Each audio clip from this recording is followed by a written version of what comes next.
உங்கள் அனைவரின் செவிகளையும் இனிமையாக தீண்ட வரும் கதை.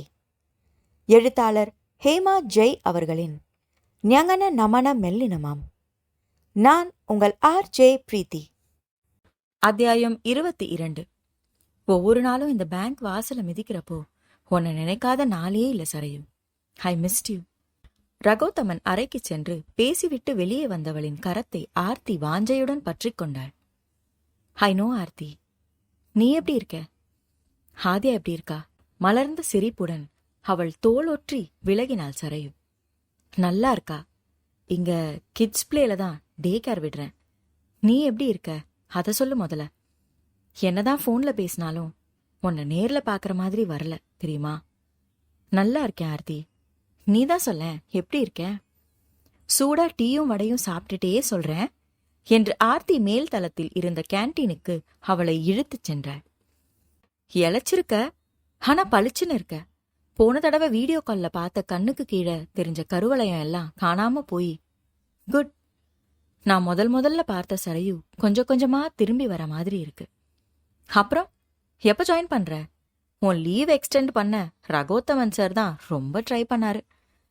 தெரியும் ஆர்த்தி, நீங்க எல்லாரும் என் ஒர்க்கை ஷேர் பண்ணி ஜோனல் ஆஃபீஸுக்கு எஸ்கலேட் பண்ணாம இருந்ததுனாலதான் லீவ் எக்ஸ்டென்ஷன் சாங்ஷன் ஆச்சுன்னு ரகோத்தமன் சார் சொல்லியிருக்காரு. உங்க எல்லாருக்கும் தான் நான் தேங்க்ஸ் சொல்லணும். ஹே போ, சும்மா தேங்க்ஸ் அது இதுன்னு பல்ல உடப்பேன். உரிமையாய் அவள் தோள்பட்டையில் அடித்தாள் ஆர்த்தி. வர்ற புதன்கிழமை ஜாயின் பண்ணலான்னு இருக்கேன். சூப்பர். அப்புறம் மத்த எல்லாம் ஓகேவா என்றாள் சரையுவை ஆழமாக பார்த்தபடி. எல்லாம் ஓகே. இப்ப நல்லா இருக்கேன் ஆர்த்தி, சந்தோஷமா இருக்கேன். எது ஓகேவா இருந்தாலும் இல்லனாலும் இங்க ஓகேவா வச்சுக்கணும்னு தீர்மானமா இருக்கேன் என்றாள் ஒரு விரலால் தன் நெஞ்சை தொட்டு காட்டி. தட்ஸ் மை கேர்ள் என்று ஆர்த்தி உற்சாகமாக ஹைஃபை தந்தபோது, ஹாய் சரையு, எப்படி இருக்க? சேதுவும் மனோவும் உள்ளே வந்தார்கள். வங்கி மூடும் நேரம் என்பதால் இவள் வந்த தகவல் தெரிந்து நண்பர்கள் ஓரிருவராக வந்து கூட ஒவ்வொருவரின் பரிவான விசாரிப்பிலும் அன்பின் கனத்திலும் அவள் நெகிழ்ந்து போனாள். இதெல்லாம் மனசுல நல்லா உரைக்கணும்னு தான் ஒரு தடவை விழுந்து எழ வச்சதோ வாழ்க்கை. பிளெஸ்ட் ஐ எம் என்று நினைத்து கொண்டாள். இப்பொழுதெல்லாம் கவுண்ட் யுவர் பிளெஸிங்ஸ். ஒவ்வொரு கணமும் தன்னை சுற்றி நிகழும் ஓரோர் விஷயத்தையும் நன்றியுடன் உணர தவறவில்லை அவள் உள்ளம். நண்பர்களுடனான நேரத்தை உணர்ந்து அனுபவித்து மகிழ்ச்சியுடன் அவள் வீடு வந்து சேர்ந்தபொழுது மித்ரன் ஏற்கனவே வந்து சமையல் கட்டில் குடைந்து கொண்டிருந்தான். நானே வந்து பிக்கப் பண்ணலாம் தான் நினைச்சேன். நீ ஹோட்டலுக்கு போறேன்னு சொன்னதுல வீட்டுக்கு வந்துட்டேன். என்ன சொல்றாங்க உன் ஃப்ரெண்ட்ஸ் எல்லாம்? சும்மா பேசிட்டு தான் இருந்தோம். இந்த ஒரு வருஷமா வேலை கைய விட்டு போகாம இருக்க ஒவ்வொருத்தரும் எனக்காக எவ்வளோ ஹெல்ப் பண்ணியிருக்காங்க. அதான் அப்படியே பக்கத்துல இருந்த ஈட் அவுட்டுக்கு கூட்டிட்டு போய் டிஃபன் வாங்கி கொடுத்துட்டு பேசிட்டு வந்தேன். உனக்கும் சேர்த்து நான் போட்டுட்டேனே, அப்போ வேணாமா உனக்கு? அவன் தேநீரை வடிகட்டியபடி கேட்க, இல்லல கொடுங்க, சூடா வேணும். அவன் நீட்டிய டம்ளரை எடுத்துக்கொண்டாள். என்ன பண்றீங்க? இல்ல, நீ வரத்துக்குள்ள சாம்பார் பண்ணி அசத்திடலான்னு பருப்பு எடுத்து ஊற வச்சேன். எந்த வீடியோவை பார்த்து சமைக்கலான்னு தேடிக்கிட்டு இருந்த நேரத்துல நீ வந்துட்ட. பாரா, இந்த அளவுக்கு தேறிட்டீங்களா? அவன் ஊற வைத்த பருப்பை எட்டி பார்த்தவள் நமட்டாக சிரித்தாள். இது என்ன பருப்பு? என்ன பருப்புன்னு கேட்டா சாம்பார் வைக்கிற பருப்பு தான். அவனும் எட்டி பார்த்து விட்டு விழித்தான். உங்க மூஞ்சி, இது பட்டாணி பருப்பு, வடைக்கு அரைக்கிறது. சாம்பாருக்கு துவரம் பருப்பு தான் போடணும். இந்த பருப்பு இப்படியே ஊறட்டும், அரைச்சி எடுத்து வச்சுக்கிட்டு நாளைக்கு வடைக்கறி பண்ணிக்கலாம். சொதப்பிடுச்சா? வடை போச்சே என்கின்ற மாதிரி பார்த்தான் மித்ரன். அவள் கையை கழுவிக்கொண்டு மேலே இருந்த துவரம் பருப்பை எடுத்து குக்கரில் அளந்து கொட்டி கழுவினாள். ஏன் இத போட்டா என்னவா? இதுவும் அதே மாதிரி தட்டையா மஞ்சளா தானே இருக்கு. போட்டு பண்ணலாமே. அந்த அட்வென்ச்சரை இன்னொரு நாளைக்கு. இன்னைக்கு சாதா சாம்பார் வைப்போம். Better luck next time. அவள் கட்டை விரலை உயர்த்தி காண்பிக்க, போடி சரிதான், பெருசா உனக்குதான் சமையல் தெரியும்னு அழட்டிக்கிற. நானும் கத்துக்கிட்டு ஒரு நாள் செஞ்சு காட்டுறேன் இரு. அவன் தோளில் கிடந்த துண்டால் அவளை அடித்து விட்டு போனான்.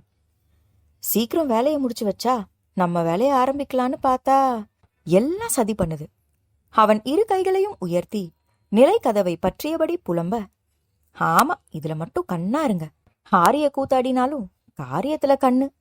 சரையு அவன் முகத்தை பார்த்தபடி தள்ளிவிட்டு அவன் வந்து பிடிப்பதற்குள் அரை கதவை சாத்தி தாளிட்டாள்.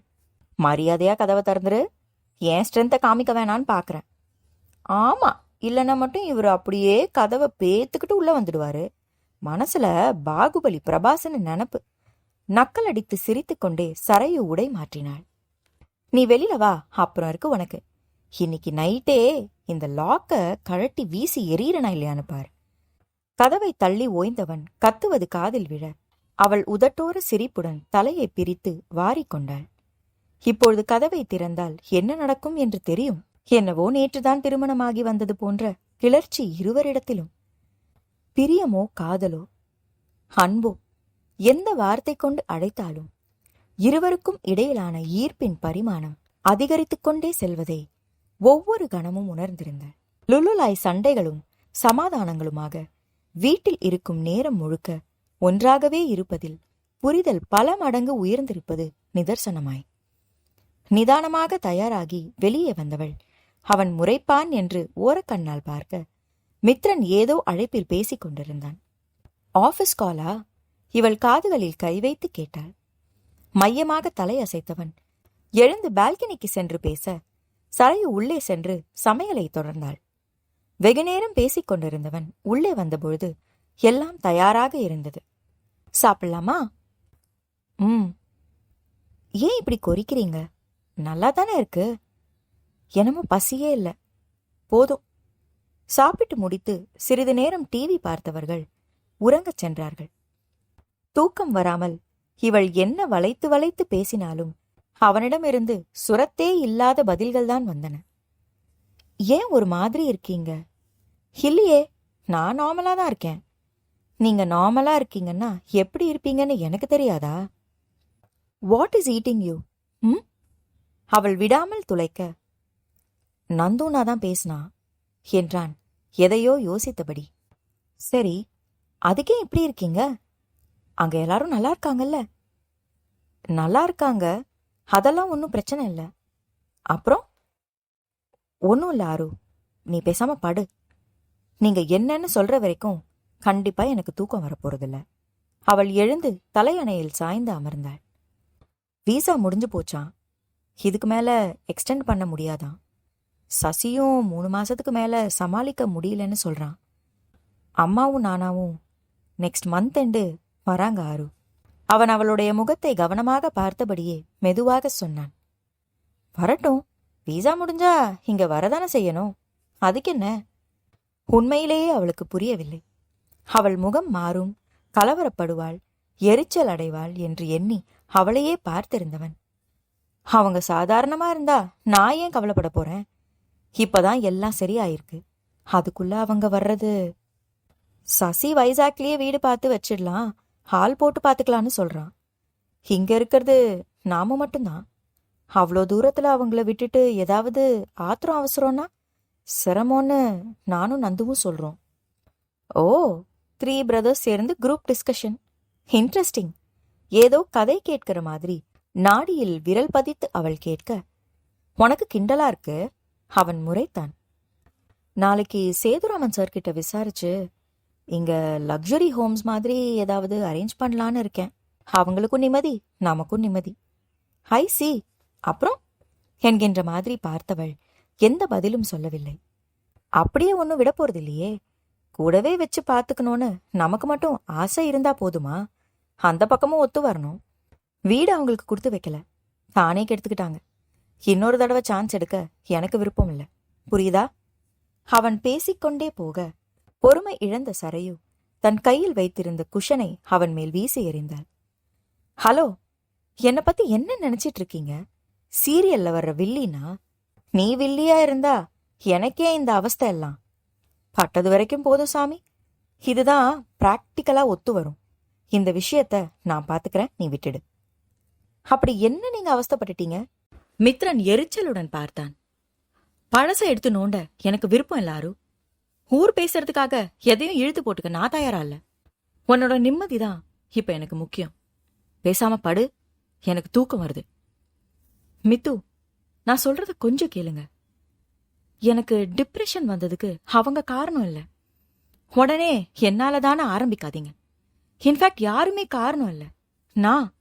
நான் மட்டும்தான் காரணம். பிரச்சனை வேண்டான்னு ஒதுங்கி ஒதுங்கி இன்னொரு பக்கம் எல்லாத்தையும் உள்ள வச்சு புழுங்கி, ஒருவேளை நீங்க இங்கேயே இருந்திருந்தா அப்பப்ப பேசி லெட் அவுட் பண்ணிருப்பேன்.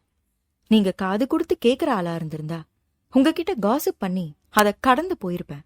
அவ்வளவுதான்.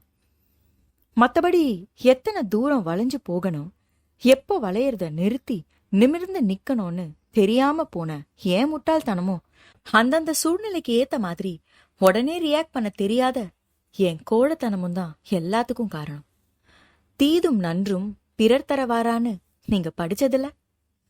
போதும், உன் பிரசங்கத்தை கேட்க யாரும் இங்க தயாரா இல்ல. மித்ரன் அந்த பேச்சை அத்தோடு முடிக்க நினைக்க சரையு விடுவதாக இல்லை. இருவருக்குமான வாக்குவாதத்தின் முடிவில் யார் வென்றது யார் தோற்றது என்று இருவருக்குமே புரியவில்லை. அடுத்த மாத இறுதியில் கோவை விமான நிலைய வளாகத்தில் காத்திருந்தார்கள் மித்ரனும் சரையுவும். தங்களை நோக்கி வரும் நாராயணனையும் குமாரியையும் பார்த்து சிரித்த சரையு, வாங்க மாமா, எப்படி இருக்கீங்க அத்தை? அவர்களை முகம் மலர வரவேற்றபடி அருகே சென்றாள்.